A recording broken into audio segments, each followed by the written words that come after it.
अस्सलाम वालेकुम। किसी भी मुल्क की तरक्की का राज जानकर इसे बाकी मुल्कों के लिए काबिल अमल बनाना सदियों से माहिरीन मुआशियात की पसंदीदा सरगर्मी रही है। मौजूदा दौर के दो अजीम माहिरीन मुआशियत जनाब डैरेन एस मोगलो और जनाब जेम्स रोबिन्सन ने इस मौजू पर एक बेहतरीन किताब वाई नेशंस फेल तसनीफ की है। इस किताब में उन्होंने मुख्तलिफ ममालिक और खित्तों की समाज, तारीख और मुआशी निज़ामों का जायज़ा लेकर ये नतीजा अख़ज़ किया है कि कौमों की तरक्की का दारोमदार सिर्फ कुदरती वसाइल की फरामानी या बेहतरीन मोहल्ले वकू पर नहीं होता, बल्कि बेहतरीन खतूत पर उस्तवार इदारों यानी इंक्लूसिव इंस्टीट्यूशंस पर होता है। मुआशियात में इदारों यानी इंस्टीट्यूशन से क्या मुराद है? माहिरीन मुआशियात बड़ी से लेकर छोटी से छोटी सरगर्मी सर अंजाम देने के मोटे मोटे असूल, जवाबित, कवायद यानी रूल्स ऑफ द गेम्स को इंस्टीट्यूशंस कहते हैं।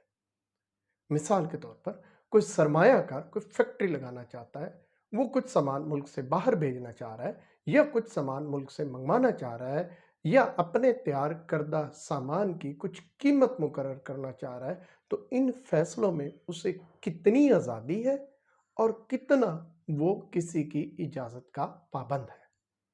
इसी तरह हुक्मरान चुनने का तरीकाकार क्या होगा, अख्तियार किसे हासिल होगा, हुक्मरानी की दौड़ में हिस्सा लेने की शराइत कितनी होगी, हुक्मरानों के फैसले, पॉलिसियाँ, अख्तियारात किसी हदूद क़यूद के पाबंद होंगे या नहीं, इन हदूद क़यूद को कौन तय करेगा, तरीकाकार क्या होगा, इन असूलों की पामाली की सज़ा क्या होगी, वगैरह वगैरह।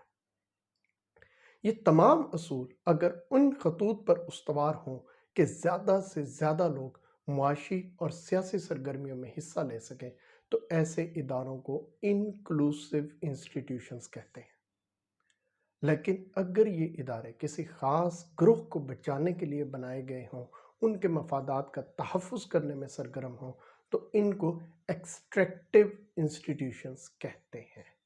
अच्छे इदारे यानी इंक्लूसिव इंस्टीट्यूशंस अवाम के मिल्कियती हकूक़ यानी प्रॉपर्टी राइट्स को यकीनी बनाते हैं। यानी अगर कोई चीज़ कानूनी तौर पर आपकी मिल्कियत है, डॉक्यूमेंटेड ओनरशिप है, तो अब उसको इस्तेमाल करने या किसी और को देने का मुकम्मल अख्तियार भी आपका होगा।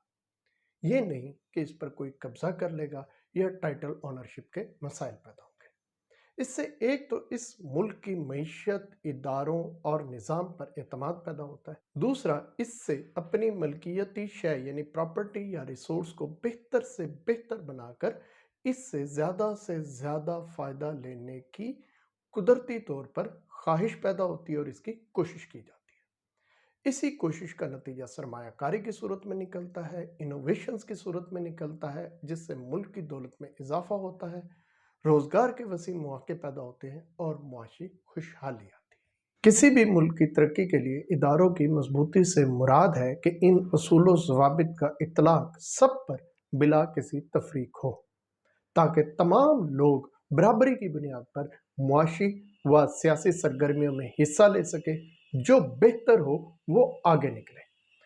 लेकिन अगर किसी असूल कानून को लागू करने से पहले ये देखना पड़े कि इसकी जद में कौन आ रहा है या कौन आ सकता है, और फिर इस हिसाब से गुंजाइश का दायरा छोटा या बड़ा किया जाए, तो ऐसे मुल्क में सरमायाकारी करने से पहले सरमायाकार ऐसे ग्रोहों से ताल्लुक उस्तवार करेंगे जो इनके लिए इन दायरों को हस्बे ज़रूरत बढ़ा कर सके।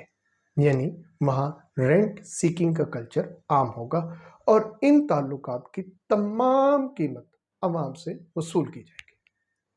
अमली तौर पर वो मुल्क इस खास ग्रोह या शख्स की मर्जी का असीर होगा और मुल्क के तमाम बाशिंदे अमली तौर पर उसी के लिए काम कर रहे होंगे।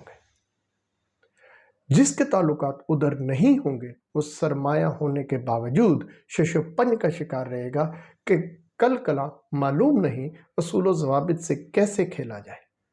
ऐसे में जाहिर है कॉन्ट्रैक्ट इन्फोर्समेंट यानी मुआहिदों पर अमलदारी कम से कम होगी, تو اس بات کا بہت کم امکان ہے کہ لوگ ادھر سرمایہ کاری کریں۔ گویا ایک تو سرمایہ کاری ہوگی کم، اور اوپر سے ہوئی بھی تو وہ پیداواری صلاحیت یعنی پروڈکٹیوٹی بڑھانے پر نہیں ہوگی، بلکہ تعلقات استوار کرنے پر ہوگی۔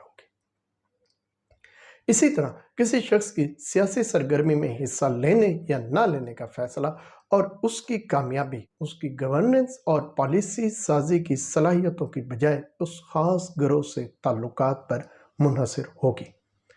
یوں سیاسی نظام بھی وہ نتائج پیدا نہیں کر سکے گا جو ایسے ملک میں پیدا کر رہا ہو جہاں ادارے انکلوسیو ہوں، یعنی جہاں اصول و ضوابط کا اطلاق سب پر ہوتا ہو۔ آخر میں سیدھی بات کر کے اختتام کروں گا کہ اگر ابھی بھی آپ کو پاکستان کے مسائل کی اصل جڑ کا پتہ نہیں لگا تو پاپ کارن کھائیں، چائے پئیں، سموسے انجوائے کریں، بچے پیدا کریں، حالات اور قسمت کو دوش دیں، سازشوں کی کہانیاں بنیں اور اس دنیا سے چلے جائیں۔ بہت شکریہ۔